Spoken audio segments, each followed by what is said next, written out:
Hello students, class 12th आपका day 12th video 14th unit atom and nuclei का आज का टॉपिक रहेगा डिके और डिसइंटीग्रेशन कांस्टेंट। डिके और डिसइंटीग्रेशन कांस्टेंट पिछली वीडियो में हमने रेडियोएक्टिव लॉ के बारे में पढ़ा था।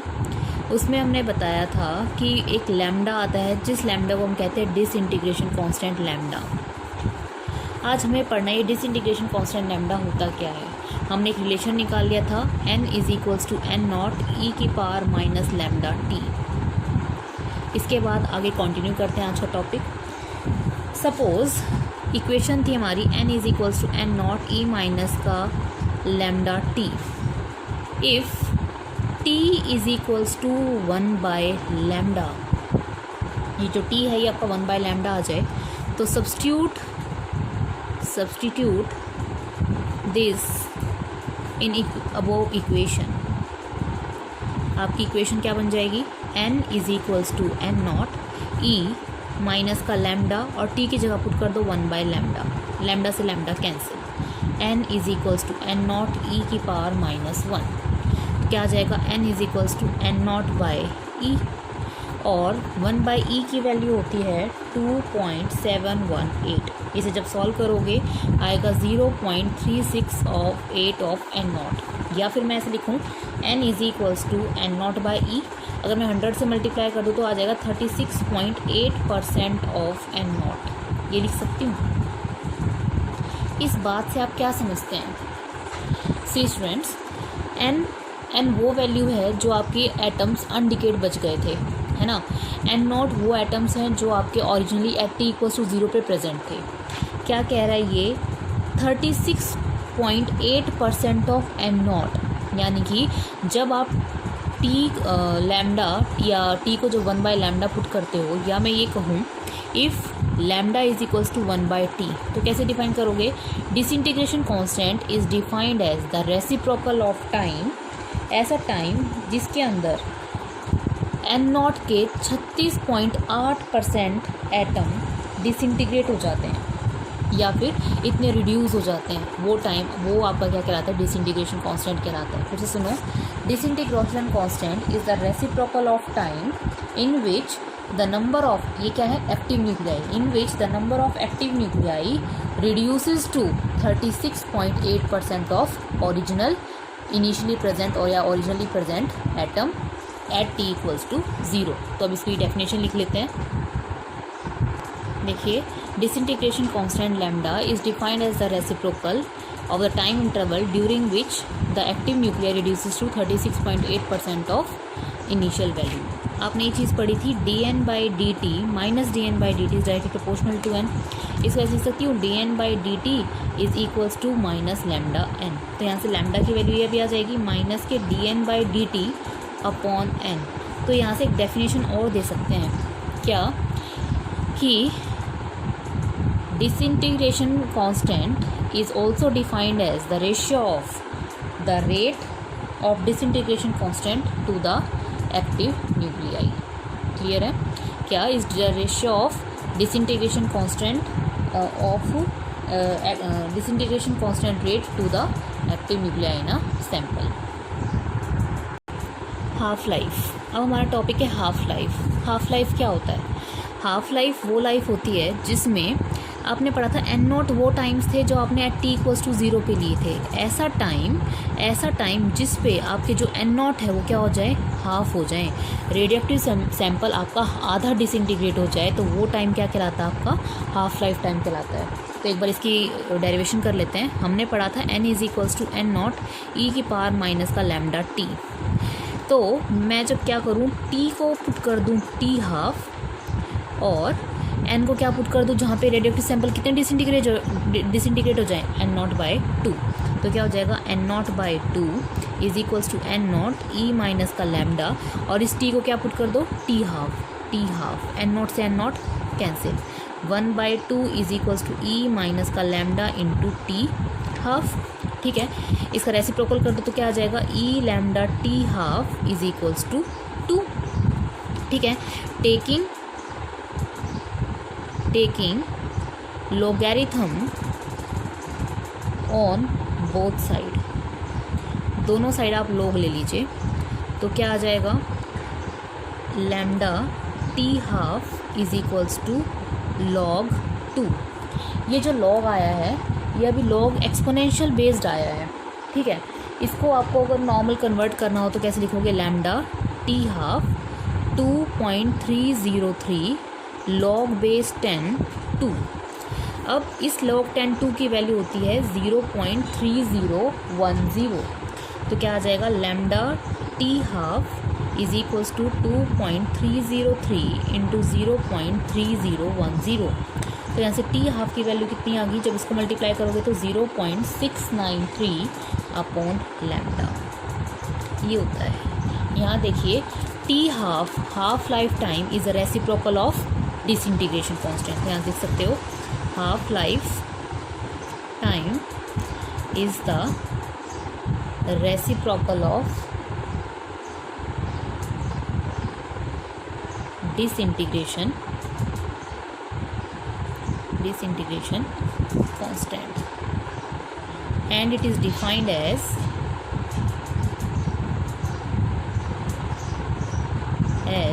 the time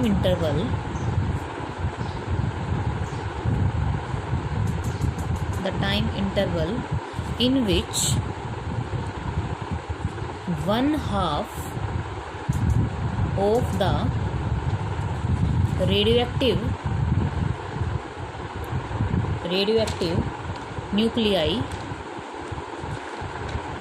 disintegrated to half of its original value।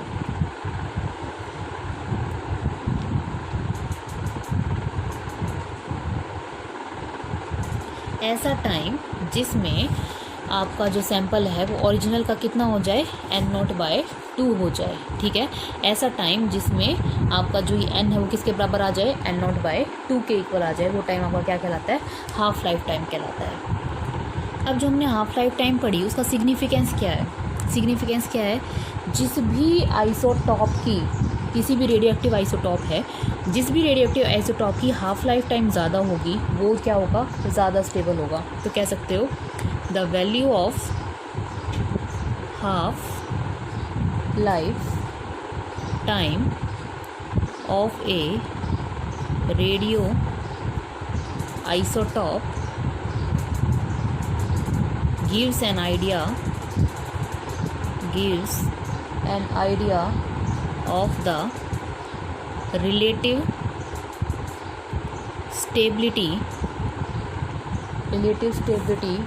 of that isotope।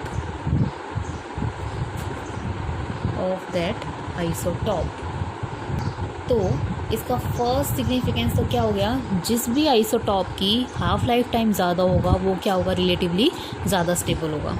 Second क्या कहता है, मान लीजिए आपके पास एक रेडियोएक्टिव न्यूक्लियाई है, उसका जो हाफ लाइफ है वो टी हाफ है, ठीक है। टी हाफ पे जो n होंगे वो कितने हो जाएंगे, n0/2। अगर मैं कहूँ सेकंड हाफ लाइफ है, अब इसकी सेकंड हाफ लाइफ के बारे में पढ़ रहे हैं। सेकंड हाफ लाइफ जब आप लोगे तो अब जो आपके सैंपल है वो कितने हो जाएंगे, n0/4। थर्ड हाफ लाइफ में आपके अब सैंपल कितना हो जाएगा, n0/8, है ना। हर बार क्या होगा, आधा सब्सटेंस रिड्यूस होता चला जाएगा। तो मान लो आपने number of n half life की,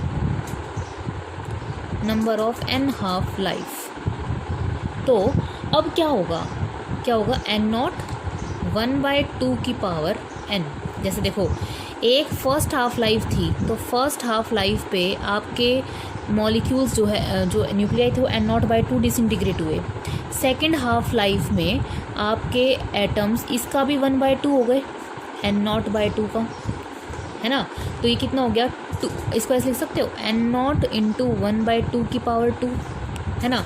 थर्ड हाफ लाइफ हुई तो third half life, second half life का भी कितना हो गए 1/2 n0 और 2 का ऐसे 2 का स्क्वायर, तो क्या हो गया n0 इंटू 1/2 की क्यूब। तो थर्ड में थर्ड, फोर्थ में फोर्थ पावर, 5 में फिफ्थ पावर, तो n हाफ लाइफ में कितनी आ जाएगी 1/2 की पावर n, ठीक है। अब ये जो n है वो किसके इक्वल है, n is equals to t upon t half. यहाँ पे t का मतलब है total time of n half lifes, ठीक है। और t हाफ का मतलब है हाफ लाइफ टाइम, ठीक है। n का मतलब है नंबर ऑफ हाफ लाइफ्स। बहुत इम्पॉर्टेंट फॉर्मूला है ये, इसके ऊपर अब एक न्यूमेरिकल करेंगे, ठीक है। तो समझ में आया कि सिग्निफिकेंस क्या है हाफ लाइफ का, जिस भी सब्सटेंस रेडियोएक्टिव आइसोटॉप का हाफ लाइफ टाइम ज़्यादा होगा वो ज़्यादा स्टेबल होगा, ठीक है।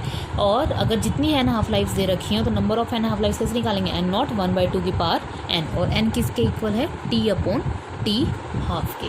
क्लियर है।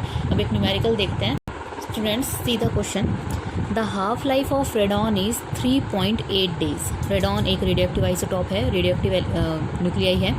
Calculate how much of 15 milligram of radon will remain after 38 days. देखो the half life time of radon यानी कि टी हाफ दे रखा है आपको 3.8 days. Calculate how much of 15 milligram, कितना मिलीग्राम डिसइंटीग्रेट होगा, यानी कि आपको एन की वैल्यू निकालनी है। और आपको एन नॉट दे रखा है कितना, 15 milligram of radon will remain after 38 days, यानी कि टोटल टाइम दे रखा है आपको 38 डेज। तो अभी हमने फॉर्मूला पढ़ा था हमने, ऐसे निकाल सकते हैं, n is equals to N not 1/2 की पावर n, और यहाँ n किसके इक्वल होता है, t अपॉन टी हाफ के। t कितना दे रखा था, 38 डेज, और t हाफ कितना दे रखा है, 3.8 डे से डे कैंसिल, ये हटाएंगे, ऊपर जाके मल्टीप्लाई बाय 10, तो कितना आ जाएगा 10, n की वैल्यू आ गया आपके पास 10। यहाँ पुट कर दो, n is equals to N naught कितना दे रखा है आपको, 15 मिलीग्राम इंटू 1/2 की पावर 10, ठीक है। अब ये आ गया आपके पास n is equals to 15 milligram 1 की पावर 10 1 अपॉन 2 की पावर 10। 2 की पावर 10 का मतलब कितना होगा, जब आपको सॉल्व करोगे तो इसकी वैल्यू आ जाएगी 0.014 मिलीग्राम। तो n की वैल्यू आ गई आपके पास ये। देखा आपने इसका कैसे यूज़ किया जाता है, ठीक है। एक और क्वेश्चन देख लेते हैं इसके ऊपर ही। See students, find the half life period of a radioactive material, यानी कि टी हाफ की वैल्यू निकालनी है। If it activity drops to 1/16 of its initial value को क्या मानते हैं, एन नॉट। कह रहा है इतनी ड्रॉप हो गई, यानी कि एन की वैल्यू दे रखी है आपको एन नॉट अपॉन 16, और टोटल टाइम दे रखा है 30 ईयर्स, ठीक है। तो फॉर्मूला आपको पता है, n is equals to N not 1/2 की पावर n, और जो n होता है वो किसके इक्वल होता है, t अपॉन टी हाफ के इक्वल होता है। n की वैल्यू कितनी दे रखी है, N not upon 16 is equals to N not 1/2, n की वैल्यू रख दो t upon T half, N not से N not cancel, 1/16 is equals to 1/2, t आपको दे रखा है 30 ईयर्स और t हाफ आपको निकालना है, ठीक है। अब ये जो 1/16 है तो इसको ऐसे लिख सकते हो, या फिर ऐसे लिखा जाए 1/16 इज इक्वल्स टू 1/2। इसको एक बार ये क्या है, पूरा ये n है ना, इसको n ही रख लेते हैं, ठीक। इसके फैक्टर बनाओ, मतलब 16 पूरे पे कितने पे जाएगा, 1/2 4 1/2n है ना, बन गया ना, 2 की पावर 4, 2 दूनी 4 दूनी 8 दूनी 16 हो गया, यानी कि n की वैल्यू कितनी आ गई, 4। अब n किसके इक्वल होता है यहाँ, t अपॉन टी हाफ के, तो इसे लिख सकते हैं t upon T half is equals to 4। t की वैल्यू दे रखी है आपको 30 ईयर्स, और t हाफ की निकालनी है, तो t हाफ उधर चला जाएगा, 30/4 ये आ जाएगा t हाफ, तो इसे पूरा कट जाएगा, ये 2 दूनी 4 15 कटा, कितना आया 7.5, तो आपके पास t हाफ की वैल्यू आ गई 7.5 ईयर्स, ठीक है। तो अब नेक्स्ट वीडियो में हम कवर